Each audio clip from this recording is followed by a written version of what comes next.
name is Noga Holck. I'm Vice President of Business Development with Concorde Battery Corporation. I'm joined today by Chris Holder, our Eastern U.S. Sales Manager.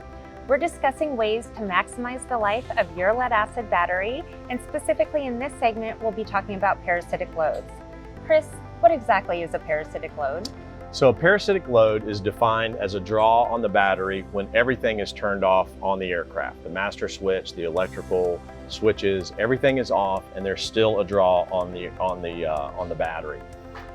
In the era that we're living in now, new aircraft are far more complicated from an electrical standpoint than they used to be, and older aircraft are getting updated, so the opportunity for parasitic loads is far more common than most people realize. It can be very frustrating because if you don't know this is an issue, and there would be no way for you to know, you have an early battery failure, you assume it's a bad battery, so you order a new battery and you replace that, and in a few months you've got the same issue. Very interesting. How can we determine if we do have a parasitic load in our airframe? So it depends on the type of battery that you're operating, because the most important point is that the battery has to be connected to the aircraft to determine if you have a parasitic load. So in the case of turbine batteries, they're connected to the aircraft. You can't get to the LCON pins. So we have an item called a parasitic load test adapter. And simply what you do is disconnect the MS3509 connector from the battery, slide the PLTA onto the pins, and then reconnect the MS3509 connector to the battery.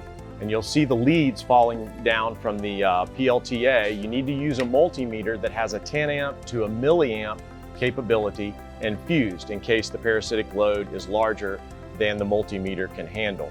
So you want to start with your highest setting on your multimeter. You'll connect your leads to the PLTA leads, turn it down to the lowest setting, and if you have a current draw, it's going to show up and you have a parasitic load. Now in the case of the traditional terminal style batteries, obviously when it's connected to the aircraft, you can get to the terminal post, but you're going to need to disconnect the negative lead. One of your multimeter leads will go to that negative cable.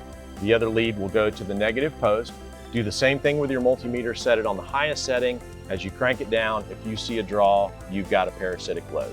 If you find a parasitic load, is there something that can be done about it? Well, that's the difficult part. First, you've got to determine where it is. And I spent a lot of years in the Marine Corps and tail booms of Cobra helicopters, checking cannon plug pins one by one, trying to find those parasitic loads. You also can find that you might have the problem in an integrated part of the aircraft's electrical system. And if that's the case, it can affect FAA certification, and that's the time that you've got to stop, contact the aircraft manufacturer, and see if there's anything they can do to assist you. Fantastic. Thank you so much for that information.